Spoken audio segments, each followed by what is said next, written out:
अरबी ज़ुबान में जब कुनियत इस्तेमाल होती है ना तो वो भी मुरक्कब इज़ाफ़ी के तौर पे इस्तेमाल होती है। मसलन अबू बकरिन, अब ये देखें तरकीब कौन सी है जी, मुरक्कब इज़ाफ़ी। हज़रत अली की कुनियत क्या है, अबू तुराब, अबू तुराबिन। अब यहाँ पर अबू जो है वो बिल्कुल लफ्जी माना अबू में नहीं होगा, ये ज़हन में रखिएगा कि आप कहें जी बकर का बाप, तुराब के माना तो मट्टी के हैं, तो यानी वाला के माना में फिर अरबी ज़ुबान में ये अबू का लफ्ज़ इस्तेमाल होता है, यानी मट्टी वाला। हज़रत अली रज़ी अल्लाह अन्हु जो है वो लेटे हुए थे मट्टी में, तो आपके जिस्म पर मट्टी लगी हुई थी, तो आप सामने उन्हें अबू तुराब यानी, और नसब में जब बुलाया तो या अबा तुराब कह के आपने पुकारा। तो हुज़ूर अकरम सल्लल्लाहु अलैहि वसल्लम का फरमाना और हज़रत अली का सुनना, फिर उन्होंने अबू तुराब ही जो है अपनी कुनियत उसको कर लिया। इसी तरह अबू लहब अब क्या है, वो शोले का बाप नहीं है बल्कि शोले वाला। उसका रंग इतना सुर्ख सफेद था, गुस्सा आता था तो सुर्ख हो जाता था, आंखें बड़ी बड़ी थी, तो उसकी कुनियत जो है वो अबू लहब पड़ गई। इसी तरह अबू हुरैरा, हुरैरा बिल्ली के बच्चे को कहते हैं, बिल्ली के बच्चे वाला, ठीक। उनका नाम हमें अक्सर को नहीं पता, लेकिन मशहूर वो अपनी कुनियत से हैं, अबू हुरैरा। इसी तरह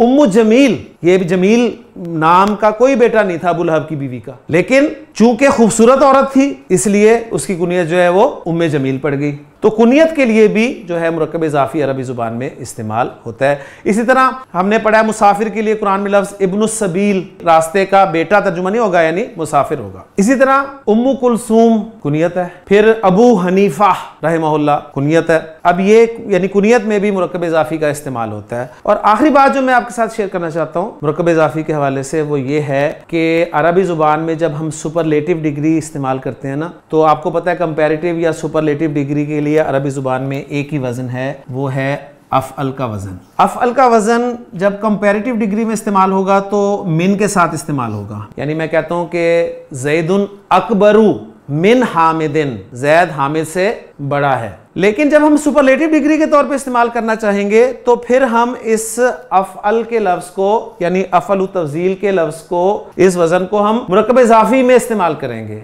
मैं कहूँगा अफ़ज़लुन नासी, नबी करीम सल्लल्लाहु अलैहि वसल्लम के लिए इस्तेमाल होता है मुहम्मदुन सल्लल्लाहु अलैहि वसल्लम अफ़ज़लुन नासी, तमाम इंसानों से अफजल है, तो सुपरलेटिव डिग्री होगी ना। नबी करीम सल्लल्लाहु अलैहि वसल्लम अफ़ज़लुल अंबिया, तमाम नबियों में अफजल हैं। तो सुपरलेटिव डिग्री को जब आप इस्तेमाल करेंगे अरबी ज़ुबान में तो उसे आप मुरक्कब इज़ाफ़ी कंस्ट्रक्शन में मुज़ाफ़ बनाकर इस्तेमाल करेंगे।